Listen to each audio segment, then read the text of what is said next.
안녕하세요. 사연에 빠지다의 DJ 민영입니다. 오늘도 두 가지 사연 준비되어 있으니 재미있게 들어주시고요. 구독과 좋아요 버튼도 눌러주세요. 그럼 오늘의 사연 바로 시작해 볼게요.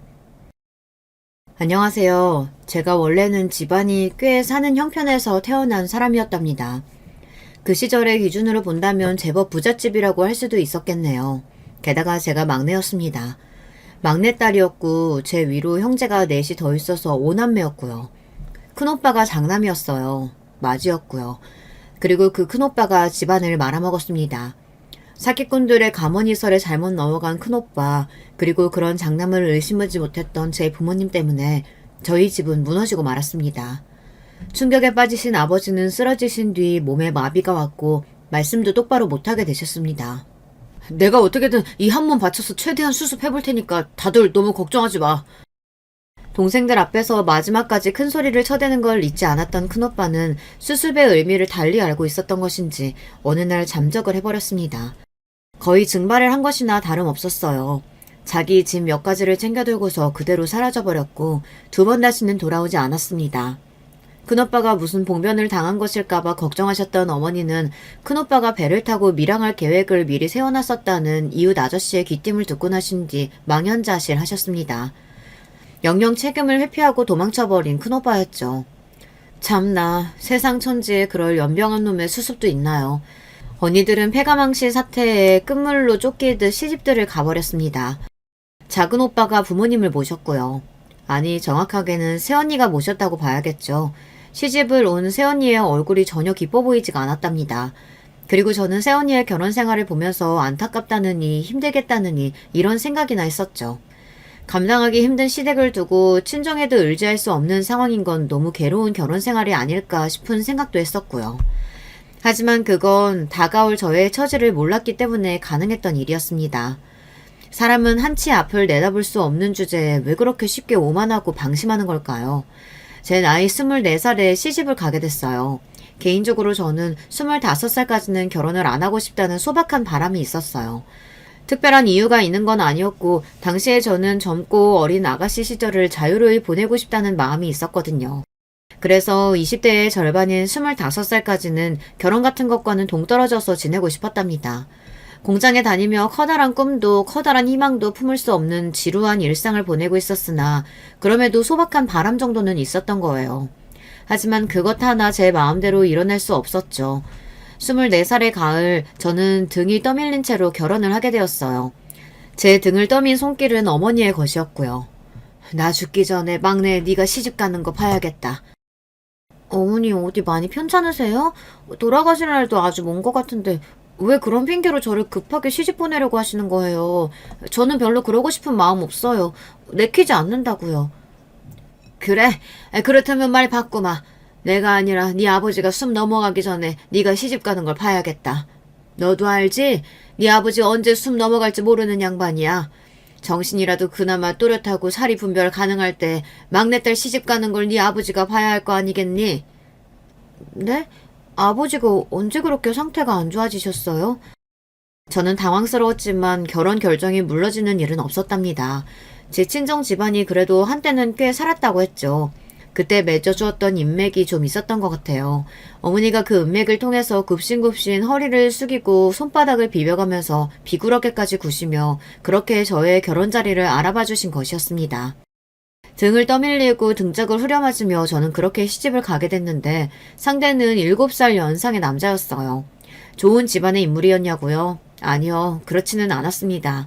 하지만 집안이 폭삭 망해서 내려앉은 제 쪽의 사정에 비하자면 훨씬 나았고요. 어머니가 저를 꼭 이 집안에 시집 보내려는 이유가 있었으니 검사가 되려고 준비 중이었던 남자였거든요. 제 남편 말입니다. 검사의 꿈을 꾸면서 그때 한창 준비를 하며 피와 땀을 흘리던 시기였어요. 머리가 좋았고 야망이 넘치는 사람이었죠. 한마디로 표현해보자면 집안 배경에 비해 꿈이 원대한 인물이었어요. 가끔 살다 보면 그런 사람들이 눈에 들어오죠. 집이 가난하든 어쩌든 힘들든 말든 목표를 향해서 살벌하리만치 독한 자세로 나아가는 사람들 말입니다. 남들이 보기에는 불가능을 향해 나아가는 것처럼 보여요. 왜냐하면 그 사람이 처한 상황과 위치에 비해 그 사람이 노리는 목표가 너무나 커 보이기 때문입니다. 하지만 성공하는 사람들은 기어이 그 도약을 해내고 맙니다. 이것이 일반적인 대다수의 사람들과 현실에 안주하지 않고 이를 악문 채 기적이라는 두 글자를 가슴팍에 새겨놓고 많은 성공한 사람들의 차이점 같아요. 정신력부터 다른 것이죠. 너는 내 덕에 시집 한번 정말 잘 간 줄 알아라. 어머니, 그 사람이 정말 검사가 될지 안 될지도 모르는걸요? 눈빛부터가 보통 내기가 아니던데 안 되는 편이 이상하지. 그런 인물이 검사 노릇 안 하면 대체 누가 한단 말이니? 너는 하여간에 평생 이 어미한테 감사하면서 절이나 해. 이거사. 어머니는 저한테 얼마나 생색을 많이 내셨던지 모릅니다. 저는 집안의 막내라서 형제들 중에서 가장 집안이 풍요로웠던 시기를 덜 누린 입장이었는데요. 뼈 빠지게 일하면서 돈을 벌어야 했고 집안 분위기가 너무 엉망진창이 되어 있다 보니 눈칫밥을 먹느라 바쁘기만 했었어요. 제가 그랬다는 건 어머니가 전혀 고려를 안 하시는 모양이었네요. 하지만 굳이 이미 결혼을 해버린 마당에 엄마한테까지 득달같이 따지고 싶지 않아 그저 네 하고 마무리를 지었던 기억이 납니다. 요즘의 젊은 세대 아가씨들은 보는 눈이 다르던데요. 그 당시에는 생활력이 강하고 처자식 먹여 살리는 가장의 역할을 최고로 해내는 남자가 진짜 남자 중에 남자였어요. 그리고 그게 멋있어 보였답니다. 그러니 제가 주위에서 시집 잘 갔다는 평가를 받았죠. 남편은 검사가 될 준비를 하고 있었을 뿐 검사가 아직 된 것도 아니었는데 말입니다. 마냥 시집을 잘 갔다는 소리를 듣기에는 좀 억울했던 이유 중 하나가 시부모님을 제가 모시고 살았다는 부분이에요. 걸어서 5분 남짓 걸리는 거리에 시부모님이 살고 계셨습니다. 차로 5분이 아니고 걸어서 5분이었어요. 얼마나 가까웠던지 몰라요. 체감상으로는 솔직히 그냥 저희 옆집에 사시는 것만 같은 그런 기분이었네요. 결혼하면서 제가 돈을 들고 온 게 없었기 때문에 불평이나 불만을 털어놓을 수 없어 그냥 입을 꾹 다물었어요. 가만히 닥치고서 얌전히 시부모님을 챙겨드리는 그런 생활을 시작했었답니다. 남편이 3남매 중에서 막내예요. 그리고 약간 늦둥이고요. 게다가 위로 누나만 둘이 있습니다. 말 다 했죠. 진작에 시집들을 간 지 오래였던 시누이들은 둘 다 다른 지역에 살았습니다. 큰 시누이는 차로 1시간 정도 걸리는 거리에 살았고요. 작은 시누이는 그것보다 좀 더 걸려서 거의 1시간 30분 정도 거리에 살았습니다. 마음 같아서는 정말 둘 다 10시간씩 걸리는 거리에 살았으면 좋겠다는 생각을 했었네요. 왜냐하면 시누이들이 둘 다 저를 엄청 갈구면서 간섭질을 했었거든요. 아유, 올케, 집안 꼴이 이게 뭐야? 이래가지고 살림이나 제대로 해? 올케, 밥을 왜 이 모양으로 차렸어? 아, 반찬이 전혀 다양하지가 못하잖아.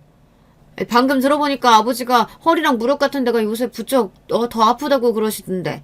올케 왜 그냥 뒀어? 일부러 모른 척한 거야? 나이가 안 많다고 해도 이런 건 알아서 째깍째깍 할 줄 알아야 하는 거 아닌가? 올케는 사람이 매사에 허술하고 부족해. 두 사람 다 돌아가면서 저를 얼마나 귀찮고 번거롭게 만들었는지 몰라요. 그래서 저는 시누이들만 마주쳐도 어느새인가 심장이 막 벌렁벌렁 하면서 귓가에 삐 울리는 소리까지 들리고 머리가 어지럽기까지 했습니다. 또 무슨 트집을 잡아서 쓸데없는 잔소리로 저를 힘들게 하려나 싶어서 진이 다 빠지는 나날이었어요. 시어머니께서도 당연히 딸들과 며느리들 사이에서 딸들 편이었기에 저는 맨날 눈치나 보게 되었고요. 그런 나날을 제가 버티며 살았었네요. 제 남편은 결국 검사가 되었어요. 기어이 꿈을 이루고 검사복을 입었습니다. 대단하죠. 인간 승리였어요. 지금도 대한민국에서 검사라고 하면 진짜 대단한 사자 직업 중 대표적인 예시잖아요. 그 당시에는 지금보다 더 체감상 대단했다고 여겨지네요. 게다가 집안 배경, 인맥이라든지 뭐 그런 백 하나 없이 혼자서 일을 바드득 갈아가며 올라간 자리였으니까요. 보통의 머리와 끈기 그리고 열정이 아니었습니다. 남편이 검사가 되었으니 그러면 저는 이제 검사 아내였죠. 갑자기 졸지에 사모님 소리를 들으며 사는 팔자가 된 건가 싶어 어리둥절했습니다. 남편과 저는 극과 극 완전히 반대였어요. 남편이 검사가 되었다고 해서 제가 야심으로 눈을 빛내며 인생 역전을 외치는 일도 없었고 그저 머쓱해하며 참 잘된 일이라고 말하는 게 끝이었습니다. 모르겠어요. 제가 왜 그랬는지. 아마 저는 그 정도의 그릇이었나 봐요. 차라리 지금의 제가 그런 상황을 겪었다면 환호하면서 앞으로 어떻게 살아갈지 신나게 계획도 짜고 여러 가지 구상을 했을 텐데. 당시에 저는 그러지 못했죠. 배운 것도 할 줄 아는 것도 여러 방면에서 특출난 게 하나 없었어요. 그저 남편이 검사가 되었을 뿐이지 저라는 인간은 하나도 변함이 없다고 여겼었거든요. 자신감도 자존감도 없었던 저는 잘 되었다며 박수나 치는 것이 고작이었습니다. 저보다 오히려 친정 식구들이 신기해하면서 만세삼창을 했던 것 같네요. 참고로 남편이 검사가 되고 나서 2년 반이 지났을 때 아버지가 돌아가셨는데요. 이때 장례식장에서 검사 남편 덕택 좀 봤거든요. 저희 부모님의 오랜 지인분들께서 조문을 오셨다가 다들 화들짝 놀라셔서 선망의 눈빛으로 어머님을 쳐다보셨던 것만 보아도 분위기가 어땠는지 설명 다 했나 봅니다. 어머니는 결국 떠나보내신 아버지를 향한 슬픔보다 후레자식인 큰오빠를 향한 애증보다 막내 사위가 검사라는 사실이 너무 가슴 벅차고 행복할 수가 없어서 이게 꿈인지 생시인지 아직도 모르겠다는 그런 표정을 계속 짓고 계셨답니다. 네, 생각해보니 그런 순간들도 있었네요. 전부 지나간 추억이 되었습니다. 남편이 원래도 좀 까칠하고 예민했어요. 저는 그게 검사의 꿈을 이루고자 너무 신경을 쓰며 살다 보니 남편의 성격이 그런 줄로만 알았는데 그게 아니라 검사가 되고 나발이고 상관이 하등 없고 그냥 원래부터 성격이 더러웠더라고요. 당신은 이것 하나 제대로 알지 못해? 그럼 당신은 도대체 정확히 아는 게 뭐가 있어? 머릿속에 든 건 하나도 없어가지고 애들은 어떻게 키울래? 자식 교육이나 제대로 할 수 있겠어? 그런 양변이 결국에 검사라는 목표까지 이뤄냈으니 얼마나 기고만장해졌겠나요. 벼는 익을수록 고개를 숙인다고 하던데 제 남편은 전생에 벼와 원수라도 졌는지 벼처럼 굴면 큰일 나는 줄 알았습니다. 얼마나 오만하고 싸가지가 없던지요. 세상 사람이 어떻게 다 똑똑하고 영특하고 빠릿빠릿합니까? 모든 사람이 셈에 밝으며 암산도 잘할 리가 없잖아요. 그런데 남편은 본인이 머리가 워낙 잘 돌아가고 야망 또한 넘치며 미래지향적인 인물이다 보니 저처럼 어리숙한 사람을 못 견뎌 했어요.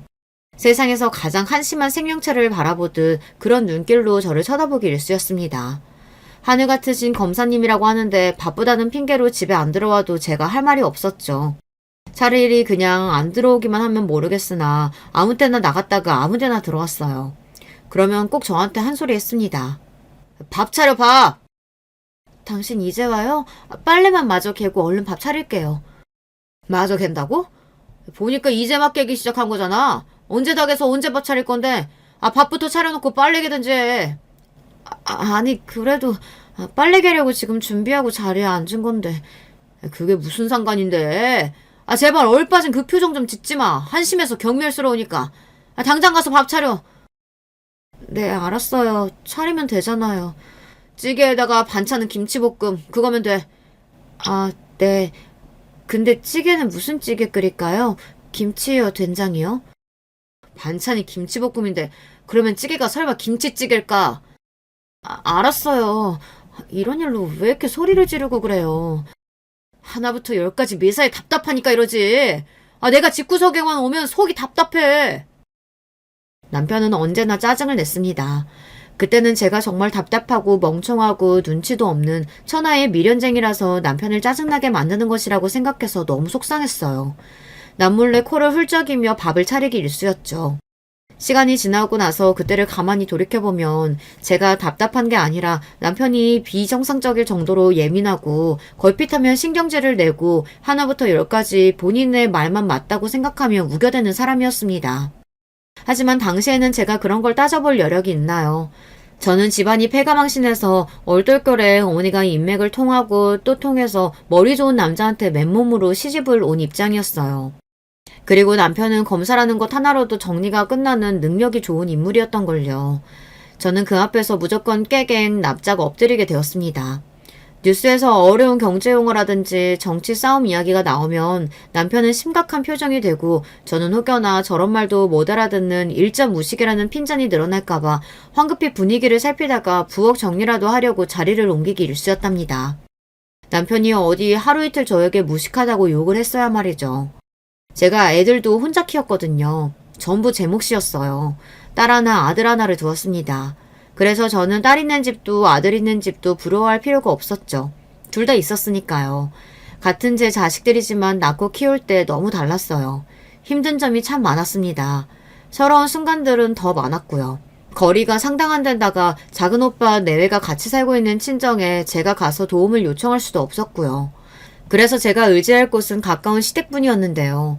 가끔 시누이들과 편먹고서 제 험담을 지어내시거나 말거나 어쨌든 시어머니께서 손주들을 좀 봐주시고 저에게 육아라는 걸 어떻게 하는 건지 알려주셔서 이 부분은 정말 감사했습니다. 의지할 어른이 있다는 게 다행이었네요. 제가 생각하기로는 손주들을 보시면서 시어머니께서도 저를 참 안 됐다라고 처음 여기시게 된 것 같아요. 당신의 잘난 아들이 워낙 이런 핑계 저런 핑계 대며 육아에 일절 참여를 안 했으니까요. 저 혼자 외롭게 고군분투를 하는 모습을 시어머니께서 안쓰러이 바라보게 되셨던 것 같습니다. 남편이 검사가 되었을 때 눈을 멀뚱멀뚱하게 뜨고 박수나 쳤던 저인데 이런 제가 사치라도 할 것 같나요? 그럴 여유도 시간도 없었네요. 심지어는 경제권을 아예 쥐어본 적도 없었고요. 남편이 말하기를 제가 덧셈 뺄셈도 헷갈려하고 구구단도 똑바로 못하는 바보 천치라서 죽었다 깨어나도 돈을 맡길 수 없다고 하였습니다. 그런 식으로 저를 깎아내리고 억압했던 거죠. 제가 생활 속에서 뭘 크게 누리는 것도 없이 고생만 하니까 시어머니께서도 커가는 손주들의 성장을 바라보시며 슬그머니 시누이들과 제 험담을 하시는 걸 중단하게 되셨던 듯 싶어요.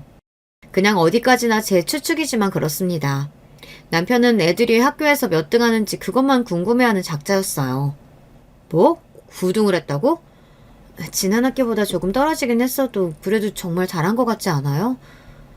미치겠다. 9등을 뭐 했어? 어디다 써? 나만 내 새끼가 대견한 거예요? 9등도 충분히 잘한 거예요.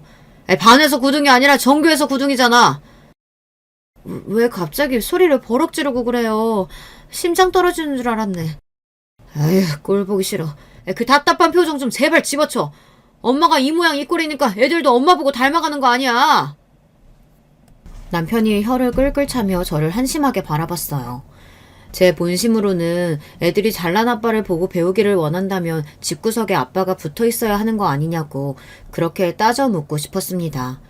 바깥에서만 검사일을 잘하면 다인가요? 집에서는 좋은 남편도 좋은 아빠도 아니었던걸요. 심지어 좋은 아들, 좋은 동생도 아니었고요. 남편에 비하자면 하나부터 10까지 조건이 부족하고 후달리는 저였는데, 그리고 팔은 안으로 굽기 마련인데 시댁 식구들이 시간이 지나면서 저한테 마음이 기울었다는 것 자체가 남편이라는 사람이 얼마나 인정머리가 없는 작자였는지를 대변하는 지점이라고 생각합니다. 유전자가 정말 신기한 게 저희 딸이 자기 아빠의 얼굴을 정말 많이 닮았어요. 남편하고 눈썹의 모양이 똑같고요. 눈매도 많이 비슷합니다. 어렸을 때는 몰랐는데 자라고 나니까 코 모양도 닮았더라고요. 그런데 성격이 저를 닮았어요. 외모를 제외한 모든 것이 저와 너무 비슷했습니다. 나쁜 말로 표현해보자면 그러니까 맹하고 어리버리했다는 거죠. 그나마 공부 환경이 받쳐주고 지원이 빵빵하게 들어갔으니 저희 딸이 그럭저럭 학창시절에 성적을 냈던 것이지 그렇지 않았다면 성적은 바닥에 가까웠을 거예요. 공부머리가 썩 그렇게 있지 않은 편이었으며 더욱 중요한 건 기본적으로 그런 쪽에 흥미나 관심이 없었다는 것이죠. 공부를 열심히 해서 성공을 하고 이 다음에 큰 사람이 되고 사회적으로 무슨 일을 할 거고 뭐 이런 미래 계획이 저희 딸에게는 옛날부터 뚜렷하게 없었어요. 대신에 글이나 그림을 끄적이는 걸 좋아했고 저를 도와서 집안 살림을 하는 걸 잘했으며 어렸을 때부터 고사리 손으로 자기 할아버지 할머니의 어깨를 주물러드리며 자잘한 심부름도 군소리 한번 안 하고 다녀오던 착한 심성의 소유자였어요. 게다가 손재주가 좋아서 중학교 때 뜨개질 동아리 활동을 하더니 그걸 계기로 혼자 이것저것 잘 만들었습니다. 누가 가르쳐주고 그 밑에서 배운 것도 아닌데 혼자 그냥 목도리도 만들고 장갑도 만들더라고요. 그러더니 천으로 가방도 만들었고 심지어 나중에 보니까 귀걸이나 목걸이, 팔찌 같은 것도 혼자 만들어서 착용하고 다녔습니다. 대관절 그런 건 어디서 알아서 만들고 다니는 거냐고 했더니 취미가 있고 관심이 많아서 재료상에 직접 발품을 팔고 돌아다니면서 재료를 사다 디자인해서 만든 거라고 하더라고요. 딸이 직접 만들어준 머리핀으로 머리카락을 한데 모아 깔끔하게 고정하여 묶어봤던 그날 제가 생각했었죠. 아휴, 우리 딸이 얼굴이라도 자기 아빠 안 닮았으면 정말 큰일 날 뻔했구나. 하다하다 세상 천지에 그 정도로 딸 자식이 자기 아빠의 기질을 안 닮을 수가 없었습니다. 제 남편 같은 인물에게서 나온 자식이라고는 믿겨지지 않았어요. 서울에 자리하고 있는 4년제 대학 영어 영문과에 딸은 간신히 들어가서 또 간신히 졸업하였습니다. 남편은 이를 두고 집안의 수치라고 여기며 분통을 터뜨렸고요. 그딴 것도 학력이냐고 하였습니다. 게다가 딸은 뚜렷한 장래희망 같은 것도 없었거든요. 욕심도 없었고요. 남편이 우라통을 터뜨리며 환장하다 못해 미치려고 하는 것도 어찌 보면 납작이 같습니다. 반면에 저희 아들 말인데요. 또 신기한 점이 저하고 생김새에서 닮은 점이 꽤 있습니다. 아들이 어렸을 때 저와 손을 잡고 길을 걸어가면 사람들이 애가 엄마를 많이 닮았네 라는 소리를 꼭 던졌습니다. 그런데 웃긴 게 뭔지 아시나요? 나머지는 저를 안 닮았다는 거예요. 아들이 학교에 들어가기 직전인 7살 무렵이었던가. 아무튼 그쯤 때부터 제 선에서 통제라는 게 안 되었어요. 고집불통이었고요. 무조건 자기 말이 맞다고 우겼어요. 맞든 틀리든 자꾸 자기 주장을 펼치고 그걸 밀고 나갔습니다. 성격은 다혈질이었어요. 울고불고 난리를 치며 깽판을 쳐놓는 일이 비일비재하였습니다. 그래놓고서 갑자기 5분도 안 지났을 때 차분하다 못해 냉정해진 모습으로 공부를 하고 책을 읽고 그런 모습을 보였습니다. 언제 지랄발광을 했느냐는 듯 고요한 모습 말이죠. 제가 낳은 제 자식이지만 정말이지 적응하기가 힘들었답니다. 아들이지만 식은땀을 맨날 흘렸고 제가 쩔쩔매기 일쑤였어요.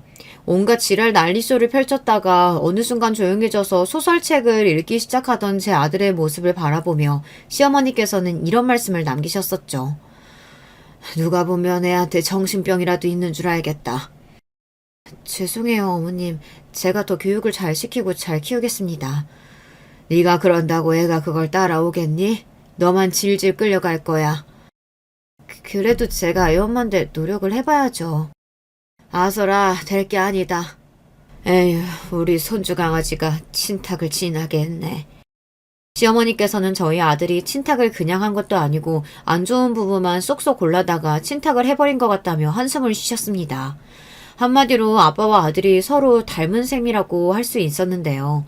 그렇게 되면 좋은 게 아니었냐고요. 서로의 이해자가 있으니까 그래도 잘 된 게 아니었냐고요. 그런 식으로 추측하고 생각을 하실 수도 있겠죠. 하지만 여러분, 혹시 이게 뭔지 아시나요? 동족 혐오 말입니다. 스스로에 대한 자부심과 자긍심이 하늘을 찌르면서도 정작 자기 같은 사람을 마주하면 그게 너무 싫어서 상대를 배척하고 증오부터 하고 보는 그런 현상을 목격하시거나 겪어보신 일 있을까요? 저는 봤습니다. 그것도 아주 가까이서 봐왔습니다. 제 남편과 아들이 동족 혐오에 해당이 되었기 때문이에요. 남편은 자기 멋대로 왕처럼 군림해온 인물이었고 아들은 반항심으로 똘똘 뭉쳐서 자기 생각이 옳다고 무조건 주장하는 성격이었습니다. 둘이 얼마나 사이가 안 좋았는지 몰라요. 특히 아들이 사춘기 중학생 시절을 지나면서부터는 살얼음 판이었습니다. 제가 중재를 해보려고 해도 아무 소용이 없었어요. 애초에 제가 배우자로부터 최소한의 존중이나 배려를 받아본 적이 없었기 때문에 중재라는 걸 할 수 있는 위치에도 못 올라간다는 것을 그때쯤 깨달았습니다. 근데 나라는 사람이 이 집에서 하는 게 뭘까? 남편하고 자식들이고 전부 내가 그냥 챙겨주고 뒷바라지를 해주고 그럴 뿐이네. 시부모님까지 챙겨드리면서 나는 지난 세월 뭘 한 걸까? 그냥 그렇게만 살아왔을 뿐 나 자신을 위해서 온전한 취미생활이라도 한번 가져보지 못했어. 내 물건을 사기 위해 쇼핑이라도 한번 나가본 적이 있었나. 남편과 자식들 것만 챙기면서 살아왔지. 정작 내 물건 살 때는 1,000원이라는 가격도 아까워서 손을 덜덜 떨었고. 이게 내가 주인공인 내 인생이 맞나? 참으로 공교로운 일이었습니다. 남편과 아들이 서로 안 맞아서 으르렁거리다 못해 싸늘한 분위기를 풀풀 풍겨대는데 그 사이에서 저는 갈피를 입고 방황을 시작하고 있었어요. 처음부터 지금까지 혼자서만 잘 나온 검사 남편과 그런 남편을 닮은 기질을 보이며 막무가내인 아들. 두 사람 중에서 저의 만류가 통하는 쪽은 없었습니다. 만류가 뭔가요? 그 어떤 당부도 안 통했는걸요. 그걸 깨달은 이후부터 제가 어떻게 되었는가 하면요. 우울해졌습니다. 아무리 잘나지 못했어도 답답이에 못났다 하더라도 저 역시 사람이더라고요. 누군가의 아내, 누군가의 엄마이기 이전에 저라는 한 사람이더라고요. 결혼 자체를 제가 원해서 한 것이 아니었다는 그 시작점이 바로 떠올라 버렸고 그 이후에 흘러온 인생의 모든 부분에서 제가 의도하거나 주체가 되어서 행한 것이 하나도 없다는 것을 되짚자 잘못 살아왔다는 기분이 들기 시작했습니다. 더욱 허무했던 것은 주변에서는 저를 두고 남편이 검사라서 좋겠다느니 땡 잡았다느니 하는 평가밖에 없었다는 사실입니다. 뭣도 아닌 제가 검사 남편을 만나서 팔자 좋게 사는 거라고 하였어요. 그런 소리를 예전에는 들어도 아무렇지 않았고 반박거리가 없다고만 여겼었는데 이제는 속에서 구역질이 올라올 것만 같았습니다. 제가 남편에게 말했어요. 힘들다고요. 이제는 정말 지친다고요. 그랬더니 남편이 저한테 뭐라고 했는 줄 아시나요? 웃기고 자빠졌네. 할 일이 없으니까 그딴 태평한 생각이 나는 거야. 집안 대청소라도 한 번 더 하든가. 도대체 당신은 자식 교육을 어떻게 시키는 거야? 하나는 멍청하게 칠레레 팔레레 거리고 있고, 다른 하나는 개차분으로 싸가지 없이 구면서 지 애비 머리 꼭대기 위에 앉으려고 하는데, 당신 때문에 자식 교육 다 망쳤어. 에휴, 정말 쓸모도 하나 없는 여자 같으니라고. 대체 뭐 하나라도 똑부러지게 해내는 꼴을 내가 본 적이 없다. 외사에 멍청하기만 하지. 저를 비웃었어요. 저의 아픔과 고민이 아무것도 아닌 것처럼 치부하였습니다. 상대할 가치도 없다는 듯이 굴었고요. 혀를 끌끌 차며 저를 지나쳐 방으로 들어간 남편이 밥이나 차리라고 소리를 질렀을 때 저는 제가 고작 밥 차리고 청소하는 게 전부인 존재로 살아온 것만 같아 모욕스럽기까지 했습니다. 며칠을 고민하다가 남편에게 부탁하듯이 선언했어요. 이혼하자고요. 이혼하고 싶다고요. 그랬더니 저를 정신병자 바라보듯 하였고 무시했습니다. 화병이 걸린 듯 가슴이 뻐근하던 와중에 시아버지께서 돌아가셨어요. 원래 지병이 좀 있으셨던 분이셨는데 돌아가신 건 심근경색으로 떠나셨습니다. 돌아가시기 몇 주 전부터 컨디션이 워낙 안 좋았기 때문에 시어머니를 포함하여 시댁 사람들은 제법 담담한 기색이었어요. 장례가 끝나고 며칠이 흐른 뒤 제가 이혼을 원한다는 뜻을 밝혔을 때는 다들 놀란 얼굴이 되었지만요. 지금까지 잘 참았으면 앞으로도 참으라며 저를 달래고 회유하는 것으로 입을 열었던 시댁 사람들이었고 그런 반응을 저는 예상했었습니다. 그래서 조용히 고개를 떨구었는데 잠시 후 시어머니께서 깜짝 놀랄 만한 소리를 하셨죠. 그래, 하고 싶으면 해라. 내가 낳고 키운 아들이라 세상에서 제일 잘 알면서도 그러면서 제일 잘 모르겠는 내 아들. 그런 내 아들 앞에서 내가 모처럼 어미 노릇 좀 해보마. 이혼하라고 내가 한번 설득해볼 테니까 그런 줄 알고 너도 이혼 준비 들어가라. 네? 그게 정말이세요? 어머님이 그렇게 도와주신다면 저야 감사한 일입니다. 하지만 혹시 왜 도와주시는지 여쭤볼 수 있을까요? 그 이유는 나뿐만 아니라 내 딸들도 똑같이 생각하고 있을 거야. 시어머니께서는 단지 그렇게 말씀하시며 씁쓸하게 시누이들을 눈짓하실 뿐이었습니다. 시누이들도 동의한다는 표정이었고 지난 세월 동안 제가 너무 수동적으로 가정 외에는 아무것도 없던 삶을 살아온 것을 지켜봤기에 이제는 제가 다른 인생을 살아보기를 원한다고 말했습니다. 시어머니와 시누이들 때문에 정말 미치게 힘들었을 때도 있었는데 세월이 다 지나보니 그런 과거가 좋은 결과로 돌아오기도 한다는 생각이 들어 피식 웃음이 나더라고요. 이렇게 개운한 웃음을 지어본 게 아가씨 시절 말고는 없었다는 기분이 들었습니다. 그래서 이혼을 마주하면서 저는 후련하기만 하였어요. 남편이 이혼해줄 이유가 없다면서 으르렁거렸으나 시댁도 그렇고 제 이야기를 듣고 난 친정 식구들이 저의 고충을 몰라주고 지내온 것이 미안했는지 적극적으로 이혼에 찬성하는 입장이었기에 고립이 되었습니다. 무엇보다 자식들이 부모의 이혼을 바라고 있었어요. 저를 닮은 딸은 제가 자유로운 일상을 보내길 원했기 때문에 이혼을 찬성했을 걸 예상했으나 아들이 의외였죠. 힘들게 소가리하면서도 키워낸 보람이 있다고 여겼네요. 그 덕에 남편과 이혼할 수 있었어요. 당신 분명히 후회할 거야. 다시 받아달라고 나한테 싹싹 빌게 되겠지. 남편은 자신만만하게 외쳤고 저는 대답 없이 그저 웃고 말았습니다. 야망이 없는 딸은 자기 아빠를 이제 안 보고 살아도 되고 집안의 수치라는 소리를 안 들어도 된다는 사실에 무척 해방감을 느끼는 모습이었어요. 아등바등하면서 살지 않아도 되도록 그저 하고 싶은 거 하면서 적당히 직장을 다녀도 되도록 저는 그렇게 딸을 지원해주면서 지냈습니다. 그리고 아들이 이혼에 적극 찬성을 했던 건 단지 자기 아빠한테서 완전히 벗어나서 후련하게 하고 싶은 대로 하기 위해서였다는 것을 저는 알게 됐죠. 아들은 미국으로 떠났습니다. 군복무를 마치고 얼마 되지 않았을 때 그런 계획을 진작 짜놨더라고요. 저한테는 상의도 안 했고요. 미국으로 갈 계획을 혼자 다 짜놓은 뒤에 시련을 코앞에 두고 저에게 통보만 해왔습니다. 아휴, 누가 말리겠나 싶어서 그냥 보내줄 수밖에 없었네요. 솔직히 말릴 여력이 저에게 없다는 것도 인정이 된 지 오래였고요. 아들은 미국에서 공부를 한다더니 거기서 웬 사업으로 눈을 돌리게 되었습니다. 그러더니 재미교포 며느리를 만나 아예 눌러앉아 버렸고요. 골치가 아팠으나 한편으로는 체념이 되더군요. 아들 때문에 제가 나몰래 한숨을 쉬며 사는 모습을 딸은 다 알고 있었어요. 원체 세심하고 상냥하거든요. 그래서 딸은 제 곁에서 알콩달콩 일상을 오래 보내고 싶다고 말하며 자기 친구들이 다 시집을 갈 때 꿋꿋이 미혼 상태를 유지했습니다. 딸이 알아서 결정하겠지 싶어서 굳이 결혼에 대한 압박을 안 주었어요. 대신 세속적인 조건들을 따지기보다는 인간 대 인간으로 끌리는 상대를 만나 결혼했으면 좋겠다고 제가 그런 이야기를 자주 했었습니다. 그럴 때마다 딸은 자기 아빠가 떠오른다는 기색으로 진중하게 고개를 끄덕여댔고요. 그런 딸이 어떤 배우자를 맞이했을까요? 제 사위는 대학을 졸업하자마자 취직부터 했었다가 사업에 꿈이 있어서 퇴사를 한 뒤 그 길을 걸었던 전적이 있었습니다. 하지만 같이 사업을 시작했던 동업자에게 뒤통수를 맞으면서 실패로 끝났고요. 현실과 타협해서 다시 직장 생활을 하다가 저희 딸을 만나서 결혼을 한 상황이었어요. 사돈 내외는 건강상의 이유로 이른 귀농을 결심하셔서 멀리 시골에 살고 계셨고요.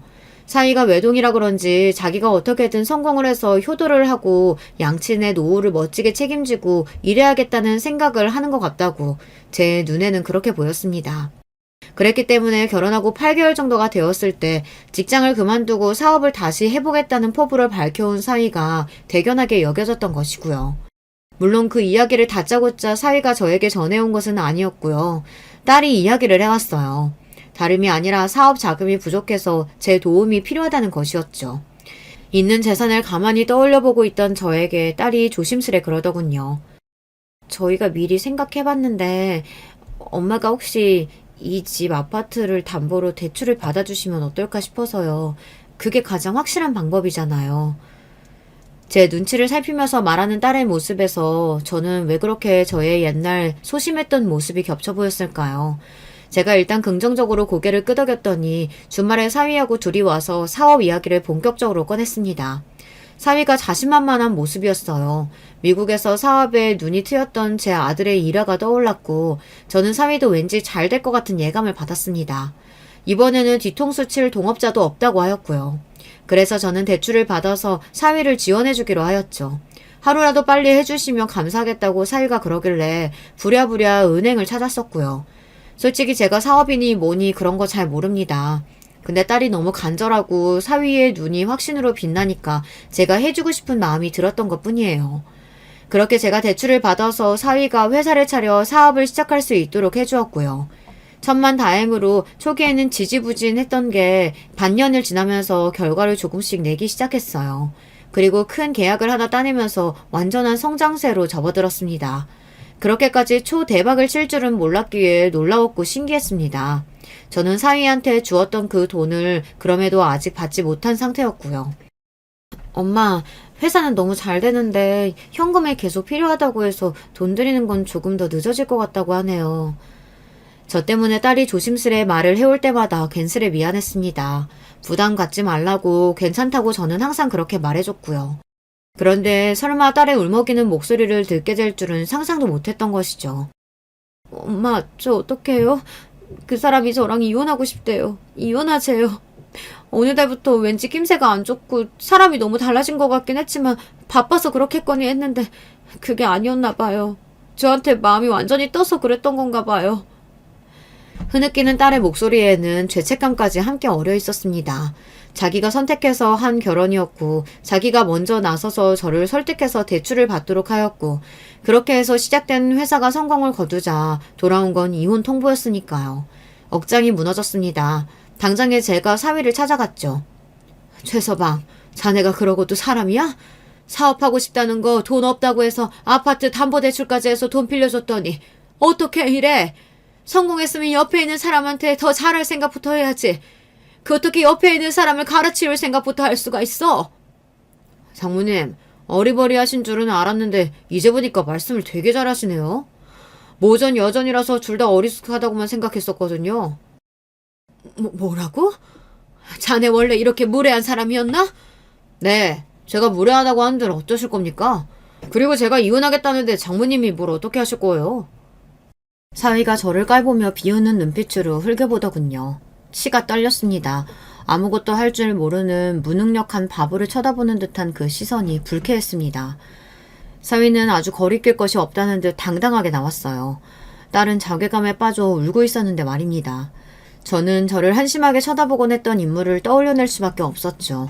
분하지만 사위의 말대로 저는 아는 것도 정말 없었고 큰일 앞에서 소심하고 심약하기까지 했습니다. 그러나 저와 정반대인 인물이라면 잘 알고 있었으니까요. 약 15년간을 이혼 후 왕래하지 않았던 그 사람을 제가 이렇게 찾게 되었습니다. 용기를 내어 연락을 하였고 주소를 하나 보내줬더니 늦은 저녁에 전 남편이 집으로 찾아왔습니다. 오랜만에 봐서 저는 어색해하고 있는데 사람은 안 변하는 것인지 대뜸 저한테 이런 소리를 날렸습니다. 당신 바보야? 내가 상황 들었는데 그 자식은 이혼하고 싶어도 할 수가 없어. 이혼 사유가 없는데 뭔 놈의 이혼이야. 그 자식이 처가 도움으로 성공한 거잖아. 우리 딸이 재산 증식에 기여했으니 이혼하게 되면 재산 분할 많이 받을 수 있어. 이걸 알면 그 자식이 이혼 안 하지. 정말 모르고서 내지른 것이거나 아니면 처가를 완전 바보로 취급하고 도박 한번 걸어본 거야. 전 남편의 말에 심장이 철렁 내려앉았는데 그래도 안심이 되는 내용이라 다행이었습니다. 단호하게 확신에 차 있는 전 남편의 태도를 보니 솔직한 감상을 밝히자면 그 순간에는 그 모습이 그렇게나 믿음직스러울 수가 없더군요. 제가 몸을 떨며 한숨을 쉬자 전 남편이 혀를 끌끌 차며 말을 이어갔습니다. 사내놈이 돈맛과 성공맛 본 뒤에 자기 옆에 있는 여자 버린다. 열에 아홉은 새로운 여자 생긴 거야. 그 자식이 아주 쥐가 구린 자식이라고. 외도 증거부터 수집 들어가서 완벽한 승리를 잡아야 돼. 뭐예요? 최소한 그놈이 바람까지? 그건 생각도 못 해본 일인데. 아니 세상에 어떻게 그런 추잡스러운 일이. 저는 참담해졌고 그런 저를 바라보는 전 남편은 사람이 왜 이렇게 순진하고 안일하냐며 툴툴거렸습니다. 딸 생각에 마음이 아프고 속상한 제가 열받아서 전 남편을 확 째려봤죠. 이혼하기 전에 결혼 생활까지 다 통틀어서 애들 아빠를 제가 힘껏 째려본 것은 그때가 처음이었어요. 그러자 전 남편이 머쓱해하며 먼저 꼬랑지를 말더군요. 그래서 저는 왠지 통쾌한 기분이 들었답니다. 사이놈의 미친 만행 때문에 눈앞이 깜깜해졌고 앞으로 어쩌면 좋을까 싶었던 게 어느새 꿈만 같아졌습니다. 전 남편 덕분에 현실의 상황이 완전히 뒤바뀌어 버렸기 때문이에요. 딸은 정신을 다잡고서 상심에 빠져 어쩔 줄 몰라 하는 척 연기를 하며 사위의 외도 증거를 수집하였습니다. 딸을 얼마나 만만하게 봤으면 외도 증거를 철저히 숨기지도 않았더라고요. 저희 모녀를 비웃어 왔겠죠. 호구 집안을 잘 물어서 회사 잘 차리고 성공해서 이제 새 여자로 갈아타면 그만이라고. 아주 이런 생각에 즐거워했을 거예요. 제가 대출을 받아서 내어줬던 돈이나 기껏 뒤탈이 없기를 바라며 선심 쓰듯 다시 내어주면 그걸로 이혼할 때 들어가는 비용은 끝이라고 여겼을 것이고요. 그러나 어림도 없는 이야기였습니다. 내가 잘못했어. 내가 미쳤었나 봐. 정신이 나가서 그랬던 거야. 지금은 반성하고 있어. 뉘우치고 있으니까 제발 딱 한 번만 용서해주면 안 될까? 얼마 후 사위는 제 딸 앞에서 무릎까지 꿇은 채 싹싹 빌었답니다. 온순하고 정이 많은 제 딸은 그런 순간에도 부드러운 미소를 짓고 있었다고 하더군요. 그러나 그 안에 든 결심은 아주 날카로운 것이었어요. 내가 왜? 당신은 나를 함부로 여기고 배신하고 버릴 작정을 그렇게나 쉽게 했는데 내가 왜 그걸 다 겪고도 당신을 용서하고 받아줘야 돼? 나를 바보로 하는 거야? 내가 아직도 그렇게 만만한가 봐? 아니야. 그런 거 절대로 아니야. 나는 당신 만만하게 생각 안 해. 그러니까 내가 지금 이렇게 납작 엎드려서 비는 거잖아. 가진 거 잃은 거 다 잃고 패가망신 당하는 게 두려우니까 빌은 것뿐이잖아. 그러길래 누울 자리를 보고 나서 다리를 뻗든가 했었어야지. 우리 아빠가 검사 출신인 거 알고 있었음에도 마음껏 까불고 날뛴 그 용기가 정말로 가상하다. 제가 이혼을 결심하고 결국 해내었던 것처럼 저를 닮은 딸에게도 그런 단호한 구석이 있었던 건가 봐요. 사위가 눈물까지 보이며 빌었다고 하는데 딸은 꿈쩍하지 않았습니다. 외도의 증거를 비롯해서 딸이 사위를 무너뜨릴 카드를 너무 많이 쥐고 있었죠. 딸은 행복하지 않은 결혼 생활을 끝내고 싶다고 하였고 그래서 이혼으로 갈 수 있도록 전 남편이 많은 도움을 주었습니다. 사이놈한테서 재산을 엄청나게 많은 비율로 가져올 수 있었고요. 알고 보니까 사업자 계약을 맺은 쪽과 상간녀가 관련이 있었더라고요. 불륜이 들통나서 소문이 퍼지고 상황이 어려워진 상간녀 쪽에서 손해를 보더라도 막무가내로 계약을 깨버렸고 사위놈은 무너질 수밖에 없었습니다. 이혼당하는 과정에서 많이 잃은 것도 모자라 이혼 후 사업장마저 순차적으로 무너지고 있었으니 정신력이 남아나지 않았나 보더라고요. 결국 회사를 접더라고요. 양친이 있는 시골로 도망치듯 내려가 버렸다는 후문을 접할 수 있었어요. 아유, 그런 놈도 자식이라고 내치지 못하고 받아줄 그분들을 떠올르니 한숨이 나왔답니다. 딸은 이혼 후에 이전보다 더욱 단단해진 모습이었어요. 의기소침해 할까봐 걱정했는데 기우였습니다. 이제라도 손재주를 살려서 수제품을 만들고 디자인하는 일을 새롭게 시작해보고 싶다고 하였어요. 그리고 적성을 따라서 새로이 일을 하게 된 딸의 얼굴은 그 어느 때보다도 밝게 빛났답니다. 그런 딸의 모습을 흐뭇하게 바라보는 건 저뿐만이 아니었어요. 전 남편 또한 딸의 길을 응원하더라고요. 남들 눈에 번듯해 보이고 그럴싸한 직장이 아니면 어때? 자기가 하고 싶은 거, 좋아하는 거 하면서 사는 것도 나쁘지 않지. 혹시 어디 아파요? 죽을 병 걸렸어요? 당신 입에서 나올 소리가 아닌데. 이 사람아, 나도 이제 많이 바뀌었어. 내 고집대로만 나 잘난 맛에만 사는 거 능사가 아니란 것쯤은 알아. 밖에서만 잘한다고 해도 소용이 있는 게 아니고 내 가족에게도 잘해야 한다는 사실 깨닫는 중이기도 하고.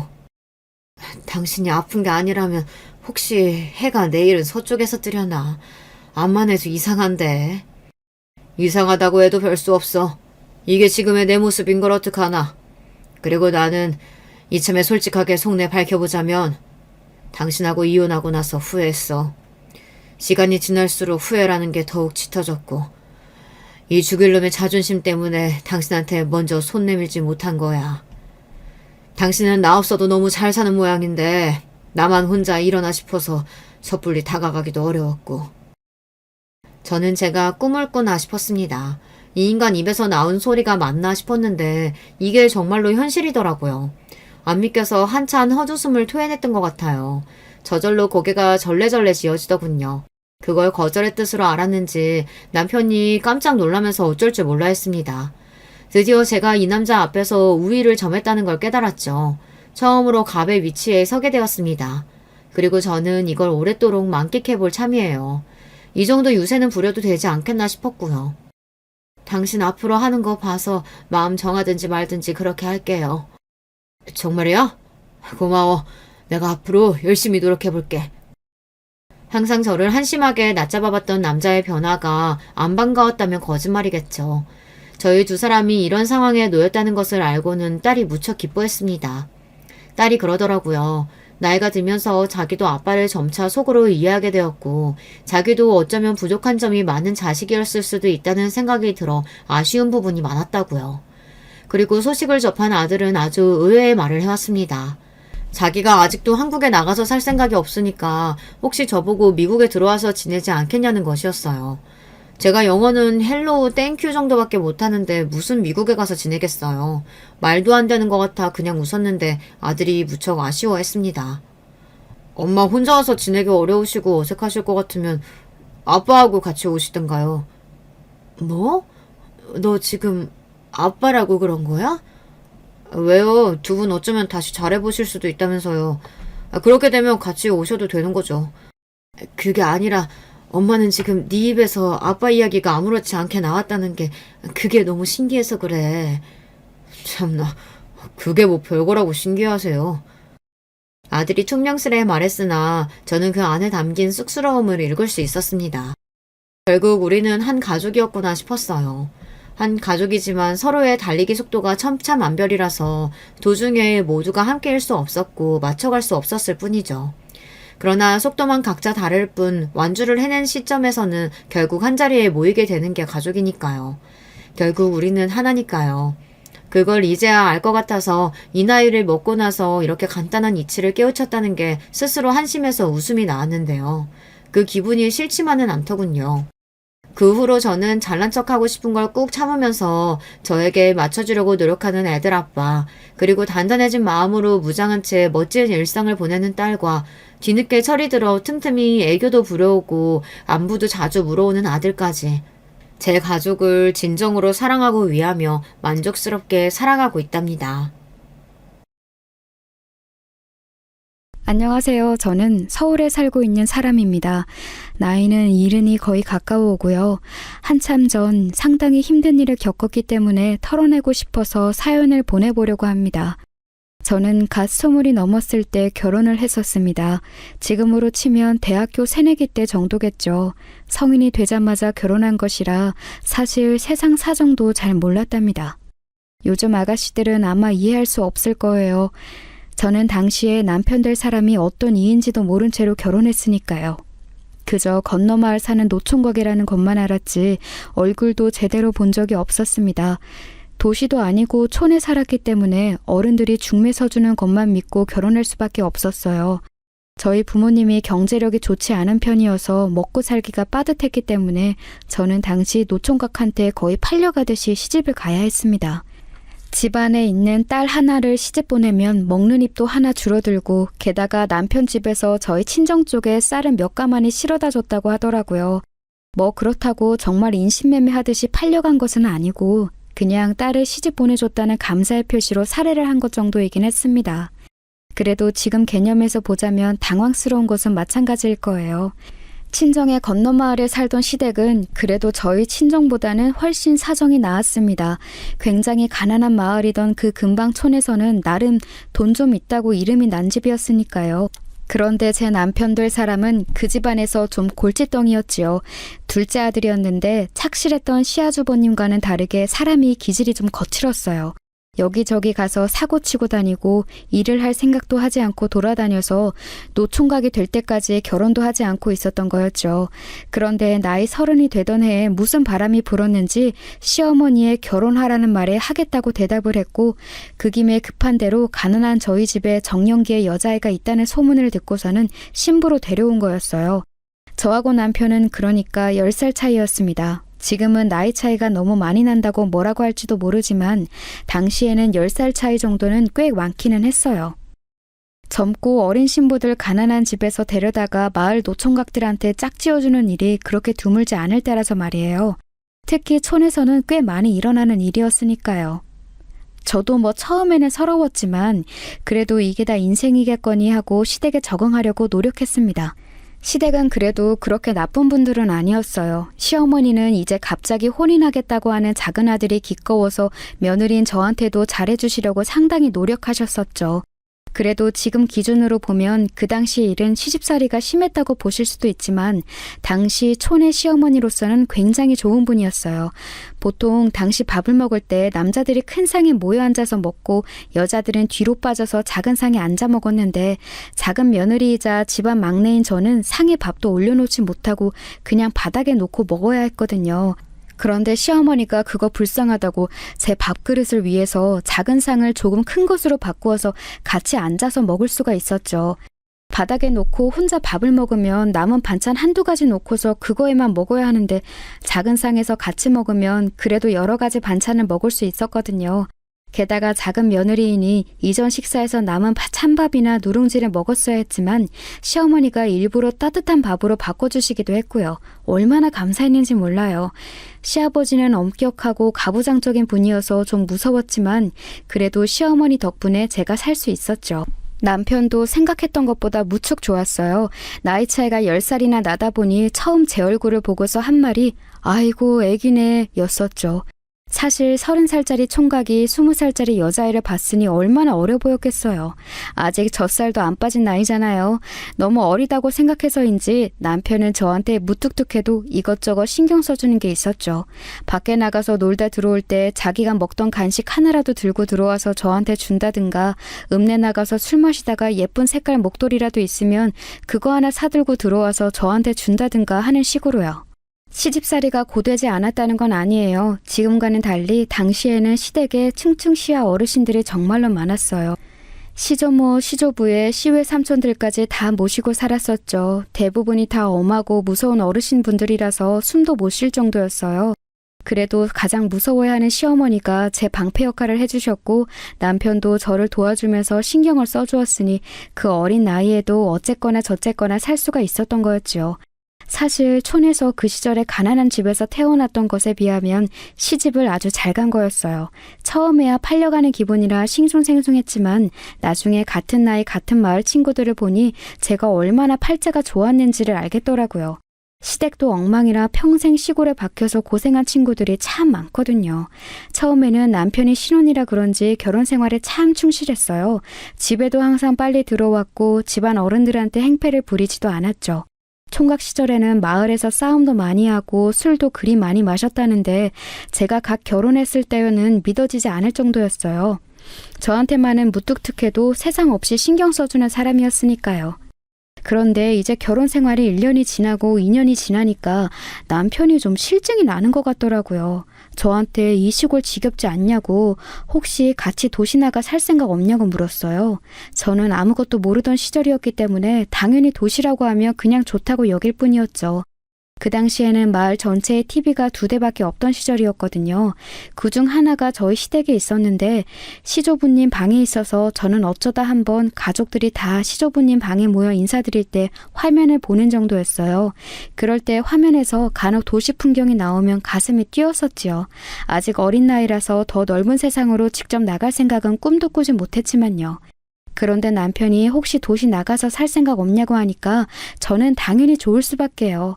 남편은 저를 꼬드겨서 도시로 이사해서 살고 싶다, 독립하고 싶다고 말하도록 설득했어요. 남편이 먼저 시어머니와 시아버지에게 말했고 시어머니가 나중에 저한테 의향을 물으셨을 때 저도 나가고 싶다고 대답했죠. 사실 이 일로 시부모님도 근심이 많으셨다고 해요. 아직 남봉꾼에서 벗어난 지 얼마 되지도 않은 아들과 결혼한 지 몇 년 되지 않은 새 며느리를 밖으로 독립시키는 것이 맞냐는 거였죠. 사실 좀 무리한 일이기는 했어요. 남편은 도시에 나가서 대체 무슨 일을 해서 저를 벌어먹여 살릴지 아무런 생각이 없었거든요. 그저 도시로 나가서 밤 늦게까지 화려한 술집에서 술을 먹고 떠들면서 놀 생각에만 들떠 있었죠. 아마 거기에는 도시의 예쁜 여자들과 놀아날 생각도 많이 있었을 거예요. 하지만 시댁의 경제 사정이 괜찮다고는 해도 어디까지나 그 촌마을 수준에서였지 도시로 나가면 완전히 이야기가 달라지잖아요. 게다가 그 당시 시조부 건강이 안 좋으셔서 병원에 가셔야 했기 때문에 병원비도 많이 들고 있었죠. 집안 분위기가 심란한 와중에 막내 내외둘이 그런 소리를 하니 당연히 시부모님도 갑갑하실 수밖에요. 그런데 결국 남편이 이겼어요. 남편은 고집을 부려서 결국 도시로 이사 나가는 것을 허락받았고 시부모님은 밭을 조금 팔아서 저희 집 자금을 내주셨지요. 둘째이긴 해도 시어머니가 남편을 정말 많이 예뻐하셨으니 금쪽 같은 아들이 남의 집을 빌려서 사는 게 영 싫으셨던 모양이더라고요. 시아버지도 남자가 그래도 자기 집에서 살아야지 남의 집에 새들어서 사는 거 아니라고 주장하셨었고요. 덕분에 저희는 처음부터 고생하지 않고 도시에 작지만 저희 소유인 집을 하나 가지고서 올라갈 수 있게 되었죠. 그 당시 서울 외곽 부근이라 집값이 정말 싸긴 했는데 그래도 촌하고 비교할 수는 없었어요. 서울로 올라오고 나서 바로는 남편이 무척 행복한 것 같더라고요. 물론 얼른 직장을 잡아 너를 먹여 살리겠노라고 호언장담도 여러 번이었어요. 자기는 똑똑하기 때문에 어디든 이력서만 들이밀면 모셔갈 직장이 여기저기 널렸을 거라고 생각하고 있었죠. 무슨 자신감이었는지는 지금도 모르겠지만 당시 저는 남편이 정말 하늘 같은 지압이었기 때문에 당연히 그의 말대로 세상사가 모두 돌아갈 거라고 생각했어요. 20대 초반 그 시골에서만 자란 여자애가 뭘 알았겠어요. 더 넓은 세상을 잘 아는 남편이 다 알아서 하겠거니 나는 지금까지처럼 얌전히 집안에서 살림하며 살면 행복하게 평생 잘 살겠거니 한 거였죠. 그런데 당연히 이게 잘 될 리가 없었죠. 사실 그때는 지금하고는 달리 한국이 막 발전하던 경쟁 성장기였기 때문에 여기저기 일자리는 참 많았어요. 나중에 보니까 정말 못 배운 친구들도 공장이며 어디며 취직 다 해서 잘 벌어먹고 살았더라고요. 나중에 자리 잡아서 아예 중상층이 된 친구들도 있었고요. 남편도 신체 건강한 젊은 남자였으니 어디 가서 취직 못할 일은 없었죠. 하지만 문제가 남편이 그런 일을 하기 싫어했다는 거였어요. 남편은 어디 편한 자리에서 서류 업무나 하는 그런 일을 바라고 공장 일은 말만 꺼내도 싫어했죠. 하지만 고등학교도 간신히 졸업한 남편을 어디 그런 일자리에서 써주겠어요? 그 나이까지 아무런 이력도 없는 사람을 말이에요. 게다가 남편은 편한 일자리에서 높은 봉급을 바라고 있었고 심지어 어디 일자리에 취직했다가도 불성실해서 쫓겨나기도 했어요. 그럴 때마다 남편은 화를 내면서 자기 값어치를 사람들이 못 알아준다면서 열변을 토하고는 했죠. 어리던 저는 남편의 말이 다 맞다고 여기면서 왜 도시 사람들은 이렇게 각박하고 남편을 못 알아줄까 했었고요. 얼마나 어리석었는지 그렇게 시간이 흐르면서 점점 더 돈이 없어지기 시작했죠. 생활은 해야 하는데 들어오는 돈은 없으니 당연하잖아요. 게다가 남편은 그 지경이 되어서도 술 마시는 걸 놓지 못했거든요. 물론 시댁에서는 용돈을 보내주셨어요. 하지만 시댁도 슬슬 시조부의 병환이 심상치 않아지면서 여유가 없어졌고 저희한테 계속 돈을 주실 수가 없게 되었죠. 게다가 시아주버님이 이제 저희는 독립했으니 돈 보내지 말라고 하셨던 모양이더라고요. 사실 지금 와서 생각해보면 너무 당연해요. 시아주버님은 장남으로 이제 시부모님까지 모시면서 시댁을 부양해야 하는데 여윳돈이 계속해서 독립한 둘째 내로 흘러들어가 버리면 그만큼 시댁에는 여유가 없어지는 거니까요. 집안 책임지는 사람으로서는 당연히 막을 수밖에 없었죠. 하지만 당시 저와 남편은 그런 시아주버님의 태도에 아주 분개했답니다. 저희의 유일한 돈줄이 시댁이었는데 그 돈마저 빼앗아 간다고요. 어차피 유산도 상속받을 사람은 시아주버님인데 그 정도 작은 돈마저 주지 않으려 한다고 남편이 정말 엄청나게 화를 냈었죠. 지금 생각하면 아마 그 돈이 없으면 당장 다음 달 생활비부터 빵꾸가 나가 생겼으니 그렇게 화를 냈던 것 같아요. 하지만 뭐 돈이 없으면 결국 벌게 되어 있죠. 남편은 억지로 공장에 취업을 했습니다. 그렇지 않으면 아예 생으로 굶게 생겼으니 어쩔 도리가 없었죠. 하필이면 제가 또 임신을 하게 되어서 남편은 자기 아이가 태어난다는 소식까지 듣고서는 뭐 일을 안 할 도리가 없었어요. 남편이 취직을 하고서 집안 분위기는 살벌해졌어요.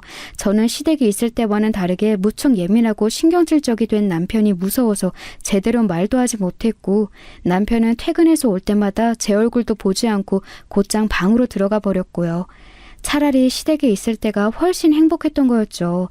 시댁에 있을 때는 다음 달 생활비 걱정 같은 걸 제가 할 필요도 없었고 집안 시댁 어르신들이 엄하다 하셔도 시어머니가 저를 살뜰히 살펴주셨으니까요.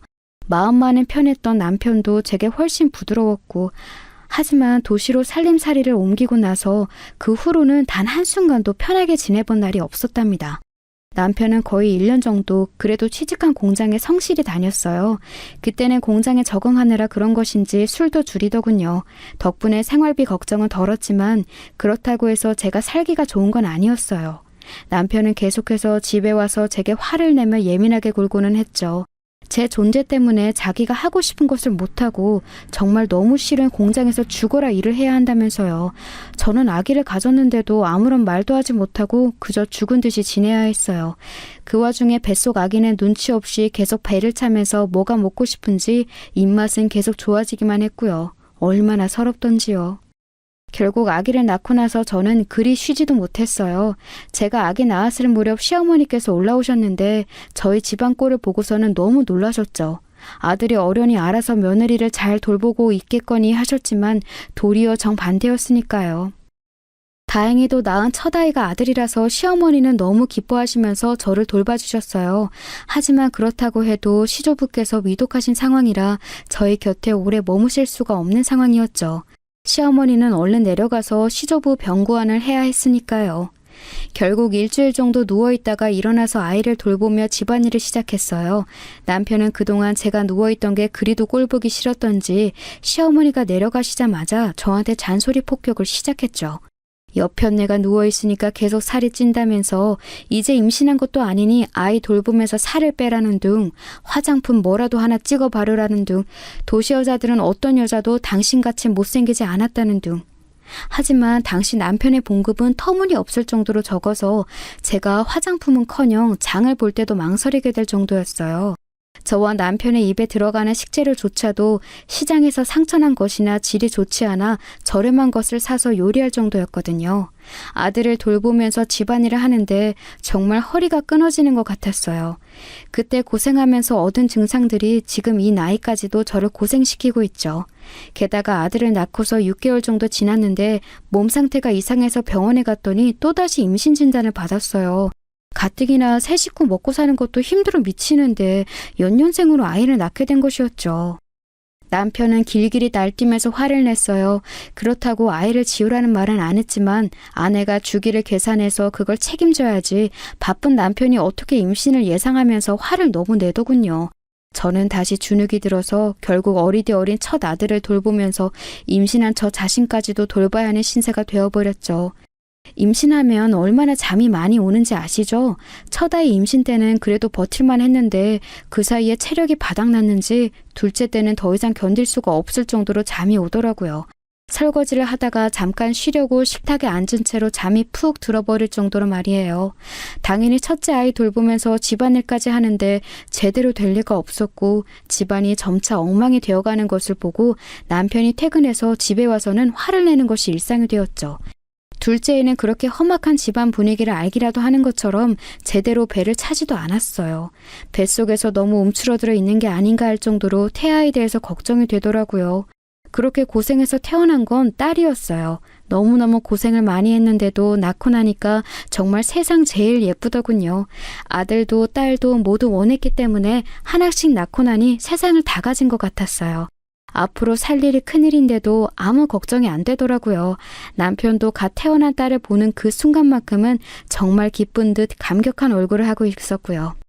연년생으로 둘째를 낳고 나니까 남편은 이제 피임 철저히 하자는 말을 하더군요. 딸이 예쁜지 그래도 그때는 남편이 기분이 많이 풀려 있었어요. 하지만 사실 그 당시 제일 대표적으로 아이 안 낳을 수 있는 방법은 남편들이 묶는 거였거든요. 정관수술이요. 그런데 남편은 그건 또 하기 싫다는 거예요. 그걸 하면 남자 정력에 문제가 생긴다나 뭐라나. 이상한 소문을 들었는지 정관수술 같은 건 남자가 받는 게 아니라면서 저한테 약을 먹어서 피임을 하라고 하더라고요. 지금은 피임약이 어떤지 모르겠는데 당시에는 약이 정말로 독했어요. 부작용도 많았고 그것 때문에 저도 많이 힘들었었죠. 연년생으로 첫째, 둘째를 전부 돌보면서 몸은 상할 대로 상하고 너무 힘들더라고요. 지금 생각해도 다시 돌아가서 하라면 못할 정도로요. 아이들은 세상에서 가장 예쁜데 그걸 생각해도 벅찰 만큼 힘겨웠어요. 둘째를 낳은 직후에는 그래도 행복해 보이던 남편도 곧장 원래 상태로 돌아왔죠. 직장이 너무 힘들고 이렇게 일하게 만든 제가 세상에서 제일 못나고 나쁜 마누라고 심지어 애까지 둘 낳아놨으니 먹여 살릴 처자식이 셋이나 된다는 게 세상에서 가장 부담스러운 일이라고도 했어요. 물론 혼자 외벌이로 처자식 생계를 책임져야 한다는 게 보통 일은 아니죠. 저도 알아요. 하지만 그렇다고 해서 그 당시에 그런 가족이 거의 대부분이었는데 제 남편만 특별한 일을 하는 건 아니었잖아요. 그런데도 저는 천하의 나쁜 여자가 되어서 모든 원망을 혼자 다 받아야 했죠. 직장에 취업하면서부터 술을 줄였던 남편은 다시 술을 많이 마시기 시작했고 심지어 여자하고 바람도 피웠어요. 처음에 바람 피운 걸 알게 된 것도 기가 막혔죠. 공장에서 점심 식사를 구내식당에서 줬는데 그게 맛이 없다고 저한테 도시락을 싸달라고 했거든요. 그런데 하루는 제가 늦잠을 자서 도시락을 못 사줬어요. 남편이 노발대발하면서 직장에 나가는 남편은 제 시간에 일어나는데 집에서 노는 여편네가 늦잠을 잔다고 도시락 싸서 시간 맞춰 공장으로 배달해 오라고 화를 냈죠. 저는 어쩔 수 없이 도시락을 싸서 아이들을 방에다 두고서 남편 공장으로 갔어요. 점심시간에 딱 맞춰서 가기에는 조금 늦을 것 같아서 약간 일찍 갔는데 공장 담벼락 옆에서 남편이 담배를 피고 있더라고요. 솔직히 일찍 나와 있어서 꽤 반가워서 부르려고 했지만 옆에선 공장 여직원이 같이 담배를 피면서 너무 가까이 서서 깔깔대면서 웃고 있더군요. 왜 여자들은 직감적으로 알잖아요. 진짜 그냥 직장 동료인지 아닌지. 그 여직원은 남편한테 기대서 웃다가 볼에다가 뽀뽀를 하더군요. 저는 너무 놀라서 도시락을 껴안은 채로 보고 있었는데 남편도 한박 웃음을 지으면서 그 여자 뺨에 뽀뽀를 해줬어요. 저한테는 서울 올라온 이후에 단 한 번도 해주지 않던 스킨십이었죠. 여보!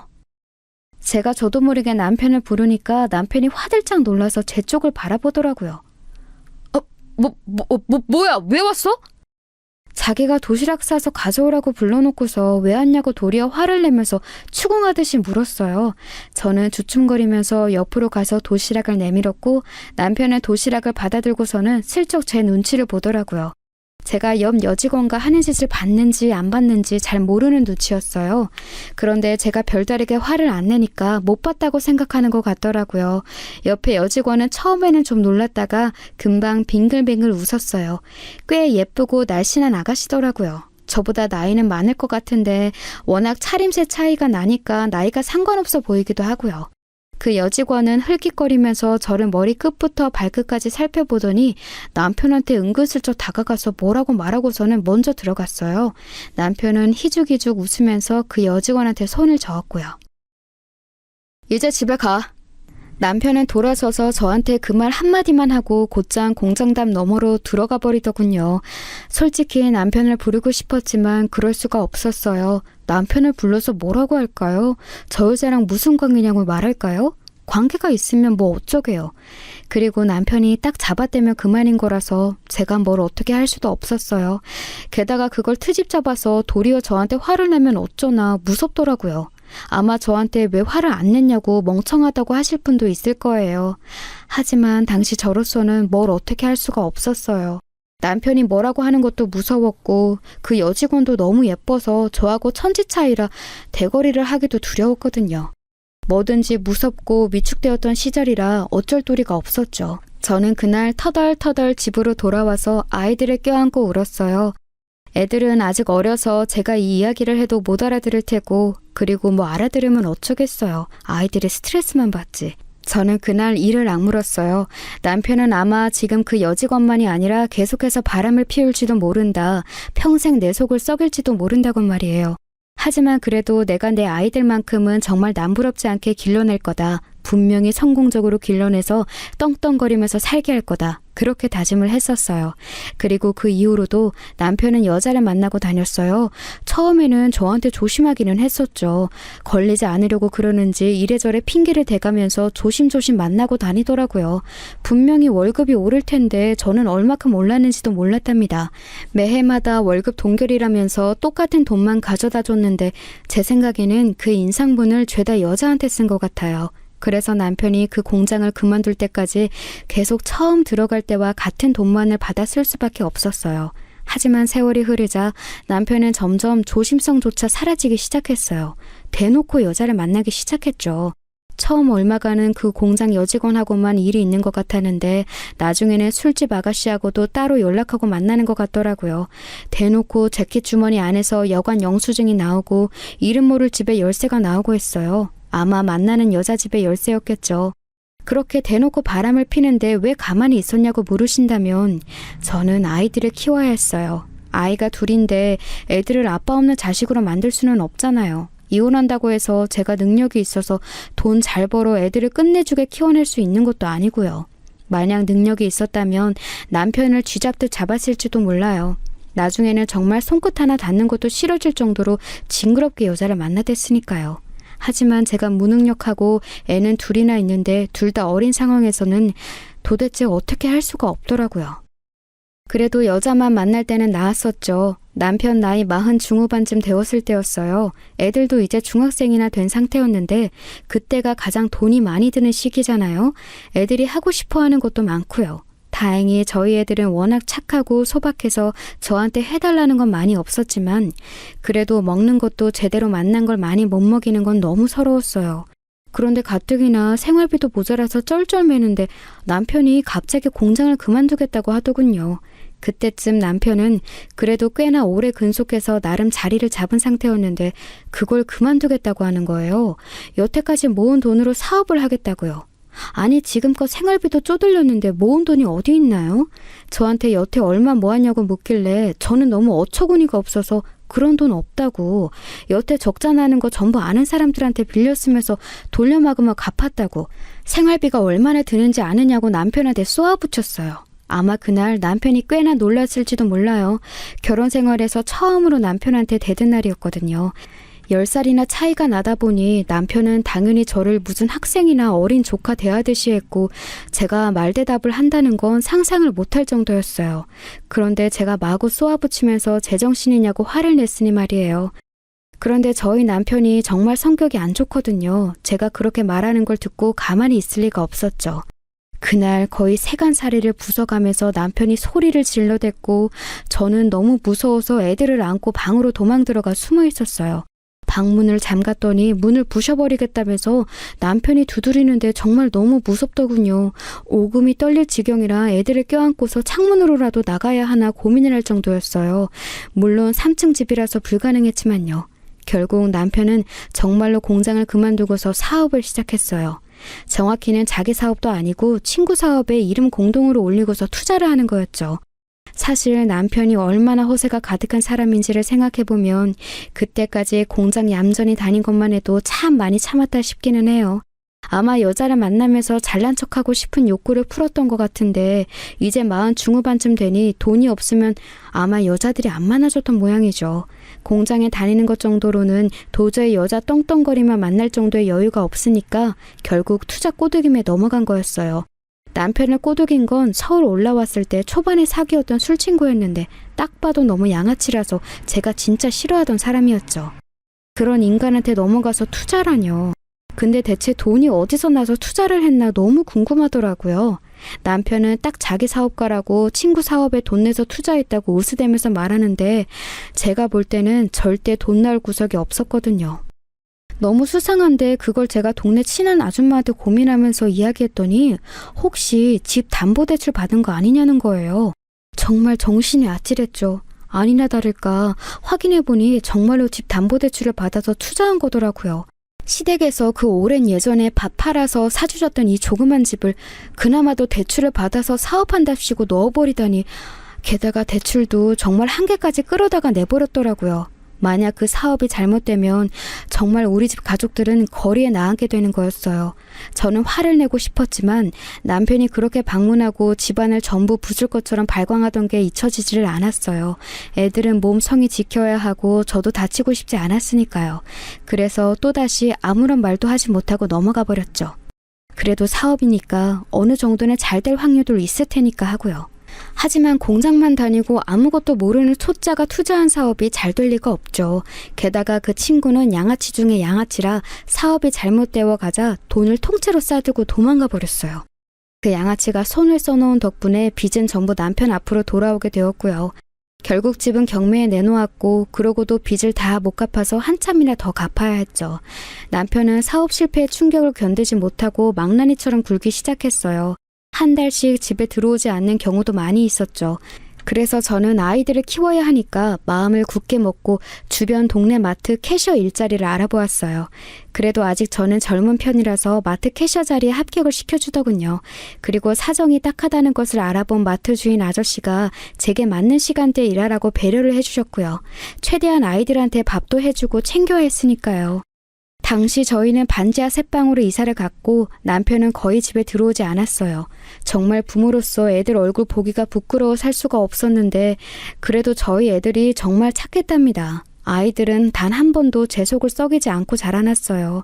장남인 아들은 조금 무뚝뚝하지만 듬직한 성격이었고 딸은 다정하면서도 저를 잘 배려하는 아이였지요. 서로 보완이 참 잘 되는 남매였어요. 아들이 배려하는 걸 살짝 놓치면 딸이 귀뜸하고 딸애가 뭔가 힘들어 보이면 아들이 도와주고 그런 게 너무 잘 되었거든요. 제 아빠가 술 마시고 들어와서 행패를 부려도 아들이 나서서 저와 딸애를 보호해주기도 했어요. 중학교에 들어가면서부터 아들은 키가 훌쩍 커서 거의 제 아빠보다 더 커져버렸거든요. 체격 자체도 아주 컸고요. 게다가 저희 애들이 공부를 참 잘했어요. 사교육은커녕 책도 제대로 사주지 못하는 게 지금까지도 한으로 남을 지경인데 그런데도 애들이 성적이 정말 좋았거든요. 초등학교 때부터 그랬는데 중학교 가서 성적이 떨어져도 저는 실망하지 않으려고 했어요. 그런데 이게 웬걸? 도리어 애들 둘이 다 중학교, 고등학교 가서 성적이 계속 오르더라고요. 원래 반에서 한 3, 4등 하던 성적이었는데 중학교, 고등학교에서는 전교에서도 손꼽히게 성적이 나왔어요. 저는 신혼 때 시댁에서 살던 시기를 제외하면 평생 동안 남편한테 주눅들어 살고 단 한 번도 남편에게서 제대로 된 대우를 받지 못했지만 아이들은 제 인생의 빛이 난 마찬가지였죠. 애들은 제 아빠를 싫어했고 고등학생쯤 되어 뭔가 알게 되었을 때에는 저한테 꼭 이혼하라는 말까지 했어요. 아들이나 딸이나 마찬가지로 남편을 싫어했죠. 애들이 공부하고 있을 때도 갑자기 술에 취해 들이닥쳐서 밤 내놓으라 해놓고서 집안 아무데나 오줌 갈기고서 그 자리에서 엎어져 잘 때도 있었으니까요. 제가 마트 캐셔로 아등바등 돈을 벌어서 애들을 건사하고 키워나갈 때 남편은 자기 멋대로 집에서 나갔다 들어갔다 하면서 살고 있었죠. 이틀 만에 들어올 때도 있었고 일주일 만에 들어올 때도 있었고 어떤 때는 한 달 만에 들어올 때도 있어서 대중이 없었어요. 대부분 술에 취해 있거나 아니어도 들어와서 잠만 자고 밥 내놓으라고 해서 밥만 먹고 나가는 경우가 대부분이었고요. 제가 마트에 일하러 나가 있는 시간에 들어오면 자기 마음대로 냉장고를 엉망으로 만들고서 사라지기도 했어요. 남편이 또 집에서 돈을 가지고 나갈까봐 저는 출근할 때 제가 근근히 모아놓은 통장을 주머니에 넣고서 나가기도 했었죠. 그렇게 애들을 어떻게든 길러냈었는데 저희 애들이 그래도 제 기대를 저버리지 않고 정말 좋은 대학에 갔어요. 대학에 가서도 저한테 무리시키지 않겠다고 부담 주고 싶지 않다면서 공부 열심히 해서 장학금을 받고 생활비까지도 아르바이트를 해서 보태더라고요. 좋은 대학에 갔으니 과외하고 학원 강사 일까지 하게 되어서 나름 벌이가 나쁘지는 않은 것 같았어요. 하지만 아이들이 그렇게 저를 도와주기 시작할 때 솔직히 기쁘기보다는 슬프더군요. 얼마나 부모가 시원찮으면 애들이 이렇게 빨리 철이 들어서 놀아야 할 대학 새내기 때부터 이렇게 치열하게 일을 하고 공부를 해서 나를 도우려고 노력하나 싶어서요. 그리고 아들은 군대를 다녀오고 딸은 한 번도 휴학하지 않고 공부해서 둘 다 대학을 졸업했어요. 아들은 법조계를 지망해서 그쪽으로 갔고 딸은 행시를 봐서 공무원이 되었죠. 게다가 둘 다 결혼을 일찍 했는데 제법 좋은 배우자들을 만났어요. 애들이 그리 좋은 환경에서 자라진 못했지만 본인들이 워낙 훌륭하게 성장한지라 딸은 대학 시절 은사님이 소개해준 교수분 아들과 아들은 법조계에서 만난 상사의 지인인 정치 쪽 인맥과 결혼했죠. 저희 집이 너무 처져서 부끄러웠는데 애들이 서로의 자산이 되어주더라고요. 비록 부모는 별 볼 일 없지만 서로 내 오빠가 저렇게 훌륭하다, 내 동생이 이렇게 훌륭하다는 식으로 소개하면서요. 그러다 보니 저는 한 게 없는데도 없는 집안에서 아이들을 훌륭히 키워낸 멋진 어머니가 되어 있더군요. 저는 그저 애들 배 굼지 않고 옷 털지 않도록 없는 돈이나마 쥐어짜내 키운 것밖에 없었는데도요. 남편은 결혼 상견례 당시에는 나름대로 사람꼴을 하고 나타나서 멀쩡한 척을 하고 있었지만 이미 아이들이 각자의 시댁과 처가에 저희 집안 이야기를 여러모로 한 모양이더군요. 사실 처음부터 아예 솔직한 것이 낫긴 하죠. 나중에 남편이 이상한 짓을 해서 배로 망신을 당하느니 말이에요. 그런데도 불구하고 저희 애들을 잘 받아준 사돈댁한테 너무 감사할 따름이에요. 그런데 문제는 남편이 늙음하게 또다시 말썽을 피웠다는 거였어요. 당시 남편 나이가 65세였는데 어느 날 갑자기 남자애 하나를 데리고 들어오더라고요. 아주 못되어 먹게 생긴 애였어요. 10살 남짓할까? 그 정도인데 들어오더니 남편 뒤에 숨어서 저를 아주 적대적으로 노려보더군요. 얘가 누구냐고 하니까 남편이 뻔뻔하게 그랬어요. 내 아들이야. 이제 앞으로 당신이 길러야 해. 순간 저는 말문이 막혀서 멍하니 남편을 볼 수밖에 없었죠. 남편은 뭘 쳐다보라는 듯한 얼굴을 하고서 저를 빤히 바라보았어요. 그러더니 애 어깨를 밀어서 제 앞으로 내밀었고 애는 꾸물거리면서 남편한테 들러붙더니 갑자기 제 배를 때리는 신용을 하더라고요. 아니 갑자기 어른한테 인사도 하지 않고 배 때리는 행동을 하다니 물론 신용뿐이었지만 이 애가 미쳤나 했어요. 남편도 미친 것 같았고 애도 미친 것 같았죠. 애가 좀 불안정하니까 좀 참고 애 둘이나 길러봤으니 하나 정도는 더 문제 없지? 그게 대체 무슨 소리예요? 누구 애인데? 내 애라니까. 잠깐 만났던 여자가 나왔는데 내 친자 맞아. 그 여자가 이제 애 못 기르겠다고 좀 편하게 살고 싶다고 하거든? 그러니까 당신이 길러야지. 남편은 정말 죄책감이라고는 느껴지지 않는 말투로 말하더군요. 저는 순간 혼외자의 화가 나는 제 자신이 잘못된 건가 헷갈릴 정도였어요. 그게 무슨 소리예요? 어떻게 이럴 수가 있어요? 바람 피우는 것도 눈 감아줬는데 혼외자를 데리고 오다니. 데리고 나가요. 나가라고요. 인연이 미쳤나? 또 맞고 싶어? 남편은 그렇게 과거 한참 난동 피울 때처럼 주먹을 들어 올리고서 저를 위협해댔어요. 저는 움찔해서 위축될 수밖에 없었죠. 남편은 그렇게 애를 밀어넣은 채로 나가버렸고 저는 혼자 애하고 덩그러니 남아있었죠. 제 나이 55세 갑자기 10살짜리 남자애를 그것도 혼외자를 기른하고 하다뇨. 그런데 그 남자애는 정말 제정신이 아닌 애였어요. 지금 생각해도 뭔가 정신병이 있었던 것 같아요.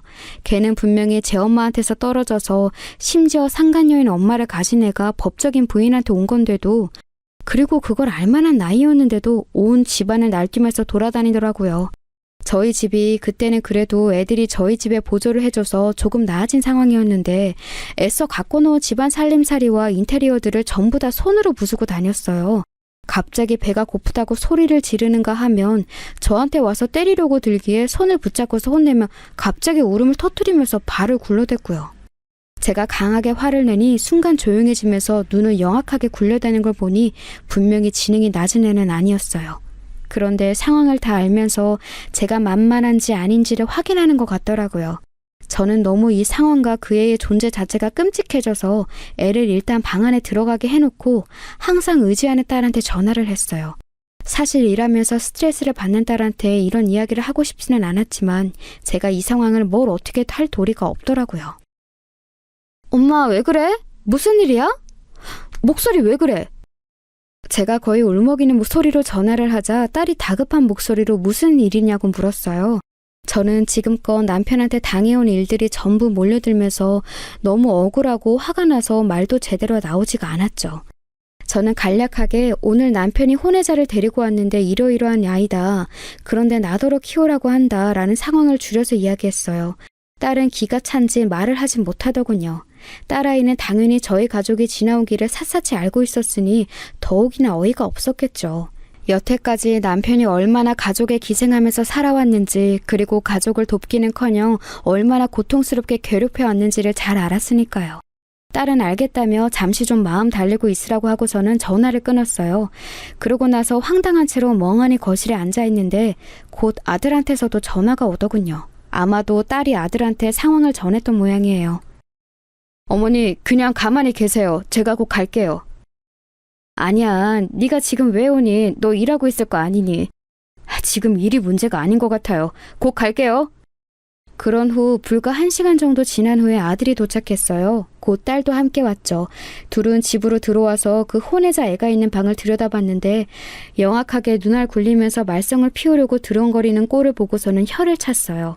저는 애들이 충격받았을까봐 너무 걱정했는데 아들도 딸도 별로 충격을 받지는 않았고 그저 화만 난 모양이더군요. 아들은 완전히 굳은 얼굴로 그 혼외자 애를 다시 방 안에 거칠게 들여보낸 후에 문을 닫아버렸어요. 저도 아버지 아들이지만 쟤는 정말 아버지를 완전히 닮았네요. 꼴도 보기 싫어요.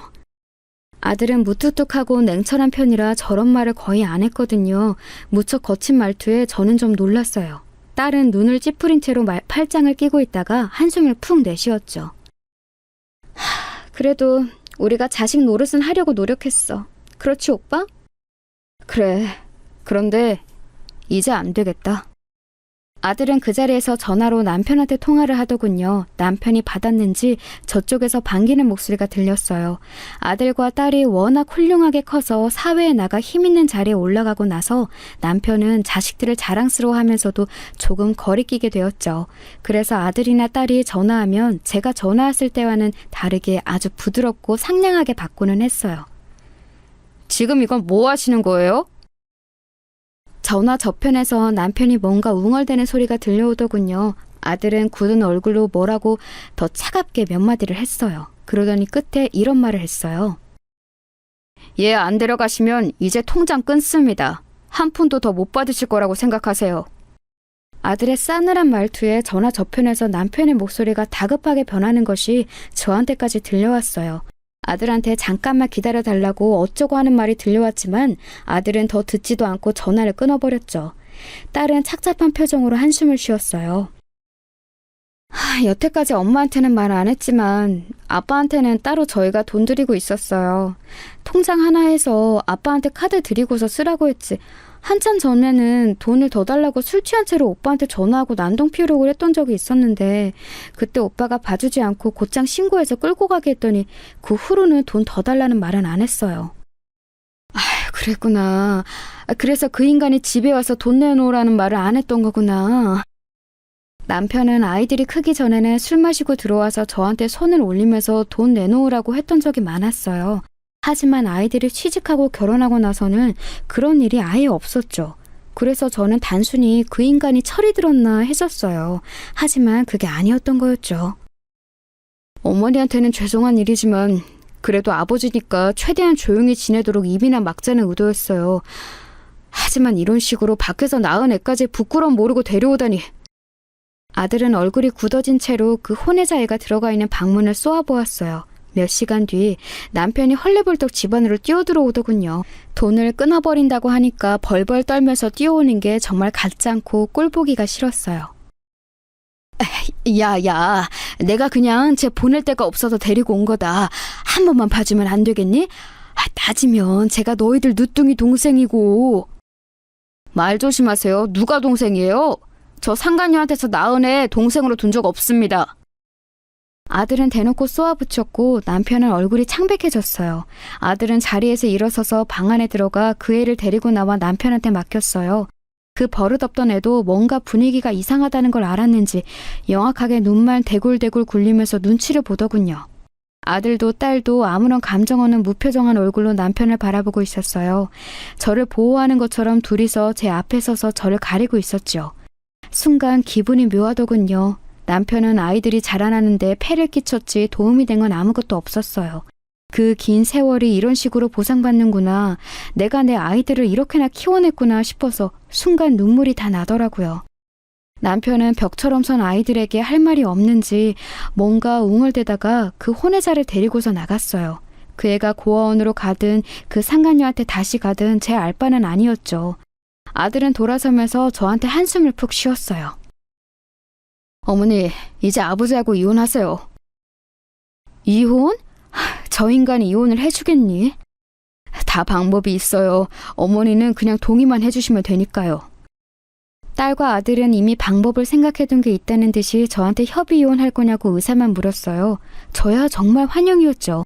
남편 노릇 못한 지는 너무 오래되었고 이제 인생의 암적인 존재로만 남은 남편을 삶에서 떼어낼 수만 있다면야 뭐가 문제겠어요.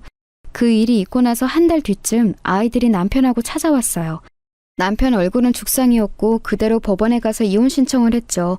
저는 이 인간이 이렇게 고분고분하게 달려와서 이혼을 한다는 게 믿어지지가 않아서 애들한테 물어봤어요. 그랬더니 다 방법이 있다면서 알려주지 않더라고요. 나중에 보니 그 상간녀도 유부녀라 저와 이혼해주지 않으면 상간녀의 남편한테 불륜 이야기할 거라고 남편한테 위협했답니다. 상간녀의 남편이 하필 검찰 쪽 사람이라 고소에 대해 빠삭한지라 잘못하면 손해배상을 거하게 당할 수도 있다는 사실을 아는 남편은 결국 이혼에 동의했던 거였죠. 처음부터 끝까지 얼마나 한심한 인간이던지요. 결국 저는 그때 이혼에 성공하고 나서 한 번도 남편의 얼굴을 보지 못했어요. 아들과 딸이 어떻게 으름장을 놨는지는 몰라도 분명히 이혼했다고 해도 한 번쯤 집에 와서 행패를 부렸을 인간인데 코빼기도 안 보이더군요. 진작에 이렇게 할 걸. 그래도 아버지라고 괜히 망설였다고 아들이 후회할 만큼 편히 살고 있어요. 자식을 잘 길러놨더니 어미가 말년에 편하게 살게 되어서 정말 뿌듯하고 감사하네요. 요즘은 정말로 즐겁게 살고 있어서 매일매일이 즐겁답니다. 여러분도 항상 즐거우시면 좋겠네요.